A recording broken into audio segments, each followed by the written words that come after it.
নমস্কাৰ সকলোকে স্বাগতম জনাইছোঁ মোৰ ইউটিউব চেনেললৈকে। আশা কৰিছোঁ আপোনালোক সকলোৱে ভালে আছে। আজি এইটো ভিডিঅ'ৰ জৰিয়তে এটা গুৰুত্বপূৰ্ণ বিষয় আলোচনা কৰিব বিচাৰিছোঁ। এইকেইদিন এইটো বিষয় খুব বহুলভাৱে চৰ্চিত হৈ আছে। ছ'চিয়েল মিডিয়াই হওক বা বাতৰি কাকততে হওক বহুলভাৱে চৰ্চিত হৈ আছে। বহুত বেছিয়ে গুৰুত্বপূৰ্ণ খবৰ হয় আৰু এইটো ভিডিঅ'ৰ জৰিয়তে সেইখিনি কথাই আজি আলোচনা কৰিব বিচাৰিছোঁ। NISৰ বিষয় নহয়, যিহেতু NISৰ বিষয়বিলাক বেছিকৈ আলোচনা কৰা হয়। আজি NISৰ বিষয় বাদ দি এটা খুব গুৰুত্বপূৰ্ণ বিষয় আলোচনা কৰিম আৰু ইতিমধ্যে কথাখিনি হয়তো আপোনালোকে জানিব পাৰিছে আৰু ইউটিউব তথা যিখিনি ছ'চিয়েল মিডিয়া বা বাতৰি কাকত ইতিমধ্যে প্ৰকাশ পাইছে। যোৱা কিছুদিন আগত মহামান্য উচ্চতম ন্যায়ালয়ৰ পৰা এটা বৃহৎ ৰায়দান আহিছিল, যিটো ৰায়দানে শিক্ষক সমাজৰ মাজত এটা খলকনিৰ সৃষ্টি কৰিছে। মহামান্য উচ্চতম ন্যায়ালয়ৰ ৰায়দান মতে যিসকল শিক্ষক টেট উত্তীৰ্ণ নোহোৱাকৈ শিক্ষকতা কৰি আছে, সেইসকল শিক্ষকৰ কাৰণে এটা বৃহৎ ৰায়দান মহামান্য উচ্চতম ন্যায়ালয়ৰ পৰা আহিছে। আপোনালোকে হয়তো জানে যে 2009 চনৰ পিছত শিক্ষক নিযুক্তিৰ ক্ষেত্ৰত টেট বাধ্যতামূলক হৈ আহি আছে আৰু সেই অনুপাতে শিক্ষক নিযুক্তি হৈ আছে আৰু হৈ থাকিব। লগতে DLED বা BEd বাধ্যতামূলক।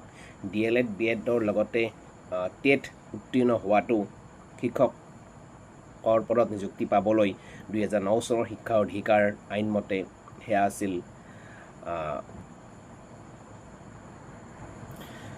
নিয়ম প্ৰৱৰ্তন হৈছিল।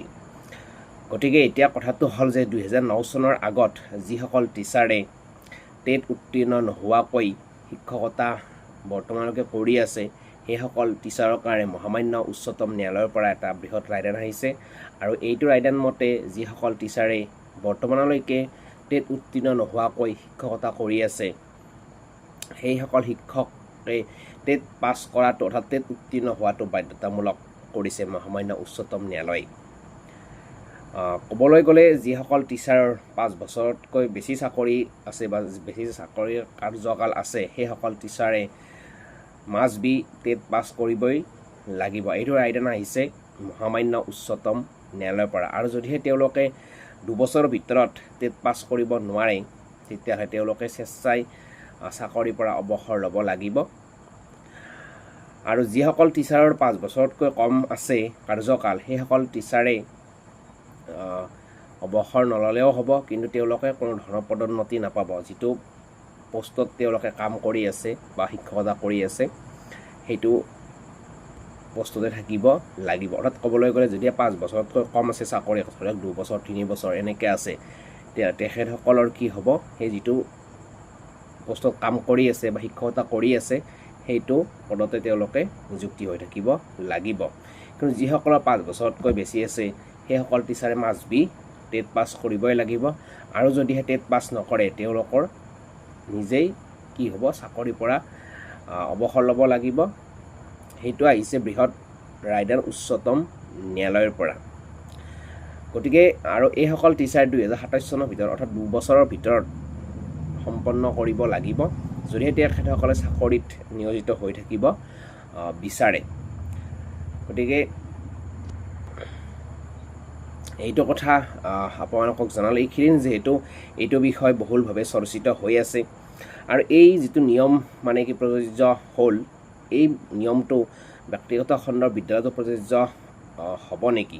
কিন্তু এতিয়া শিক্ষাৰ অধিকাৰ আইনমতে প্ৰত্যেকজন শিক্ষকেই যিহেতু ডিগ্ৰীধাৰী হ'ব লাগে।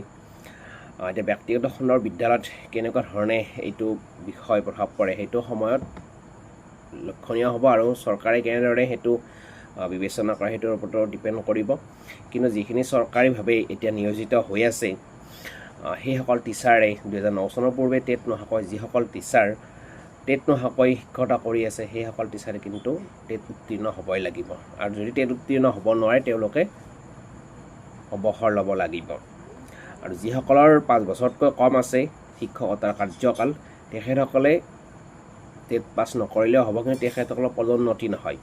গতিকে যিটো বিভাগত তেওঁলোকে বা যিটো পোষ্টত তেওঁলোকে কাম কৰি আছে, সেইখিনি থাকিব লাগিব। গতিকে পৰৱৰ্তী সময়ত এইটোৰ পৰা আৰু কেনেকুৱা ধৰণৰ নিউজ আহে আপোনালোকক নিশ্চয় জনাম। কিন্তু উচ্চতম ন্যায়ালয়ৰ এই ৰায়দানটোৱে কিন্তু আলোড়নৰ সৃষ্টি কৰিছে। এতিয়া এই বিষয়টো কেনেদৰে সমাধান হয় বা যিসকল টিচাৰে টেট পাছ নোহোৱাকৈ শিক্ষকতা কৰি আছে আগন্তুক আহিবলগীয়া টেট পৰীক্ষাত তেওঁলোকে কেনেদৰে উত্তীৰ্ণ হয় বা কেনেদৰে নিজৰ যিটো ক্ৰাইটেৰিয়া সেইটো ফুলফিল কৰে সেইটো লক্ষণীয় হ'ব।